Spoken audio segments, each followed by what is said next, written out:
حضرت عمر رضی اللہ تعالی عنہ کا قصہ۔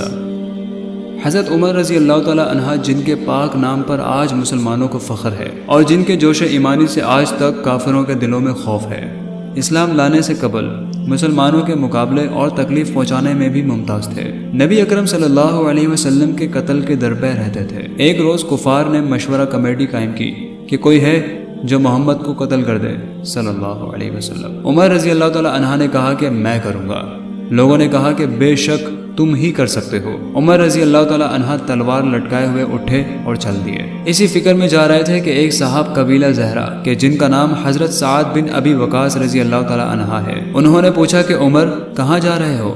کہنے لگے کہ محمد کے قتل کی فکر میں ہوں، نعوذ باللہ۔ سعد رضی اللہ تعالی عنہ نے کہا کہ بنو ہاشم اور بنو زہرا اور بنو عبد المناف سے کیسے مطمئن ہو گئے؟ وہ تم کو بدلے میں قتل کر دیں گے۔ اس جواب میں بگڑ گئے اور کہنے لگے کہ معلوم ہوتا ہے تو بھی بددین یعنی کہ مسلمان ہو گیا ہے، لا پہلے تجھی کو نمٹا دوں۔ یہ کہہ کر تلوار سونت لی اور حضرت سعد رضی اللہ تعالی عنہ نے بھی یہ کہہ کر کہ ہاں میں مسلمان ہوں تلوار سنبھال لی۔ دونوں طرف سے تلوار چلنے کو تھی کہ حضرت سعد رضی اللہ تعالی عنہ نے کہا کہ پہلے اپنے گھر کی تو خبر لے، تیری بہن اور بہنوئی دونوں مسلمان ہو چکے ہیں۔ یہ سننا تھا کہ غصے سے بھر گئے اور سیدھے بہن کے گھر گئے۔ وہاں حضرت خباب رضی اللہ تعالی عنہ جن کا ذکر نمبر 6 پر گزرا، کیواڑ بند کیے ہوئے ان دونوں میاں بیوی کو قرآن شریف پڑھا رہے تھے۔ حضرت عمر رضی اللہ تعالی عنہ نے کیواڑ کھلوائے۔ ان کی آواز سے حضرت خباب رضی اللہ تعالی عنہ تو جلدی سے اندر چھپ گئے اور صحیفے بھی جلدی میں باہر رہ گئے جس پر آیت قرآنی لکھی ہوئی تھی۔ ہمشیرہ نے کیواڑ کھولا۔ حضرت عمر رضی اللہ تعالی عنہ کے ہاتھ میں کوئی چیز تھی جس کو بہن کے سر پر مارا، جس سے سر سے خون بہنے لگا، اور کہا کہ اپنی جان کی دشمن تو بھی بددین ہو گئی ہے۔ اس کے بعد گھر میں آئے اور پوچھا کیا کر رہے تھے اور یہ آواز کس کی تھی؟ بہنوئی نے کہا کہ بات چیت کر رہے تھے۔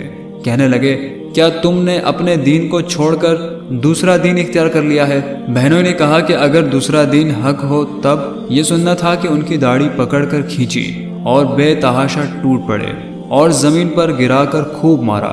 بہن نے چھڑانے کی کوشش کی تو ان کے منہ پر ایک تماچا اس زور سے مارا کہ خون نکل آیا۔ وہ بھی آخر حضرت عمر رضی اللہ تعالی عنہ کی ہی بہن تھی۔ کہنے لگی کہ عمر ہم کو اس وجہ سے مارا جاتا ہے کہ ہم مسلمان ہو گئے۔ بے شک ہم مسلمان ہو گئے ہیں، جو تجھ سے ہو سکے تو کر لے۔ اس کے بعد حضرت عمر رضی اللہ تعالی عنہ کی نگاہ اس صحیفے پر پڑی جو جلدی میں باہر رہ گیا تھا، اور غصے کا جوش بھی اس مار پیٹ سے کم ہو گیا تھا، اور بہن کے اس طرح خون میں بھر جانے سے شرم بھی آ رہی تھی۔ کہنے لگے کہ اچھا مجھے دکھاؤ یہ کیا ہے؟ بہن نے کہا تو ناپاک ہے اور اس کو ناپاک ہاتھ نہیں لگا سکتے۔ حضرت عمر رضی اللہ تعالی عنہ نے غسل کیا اور اس کو لے کر پڑھا۔ اس میں سورہ طٰہٰ لکھی ہوئی تھی۔ اس کو پڑھنا شروع کیا اور اننی انا اللہ لا الہ الا انا فاعبدنی واقم الصلاۃ لذکری تک پڑھا تھا کہ حالت ہی بدل گئی۔ کہنے لگے کہ اچھا مجھے بھی محمد صلی اللہ علیہ وسلم کی خدمت میں لے چلو۔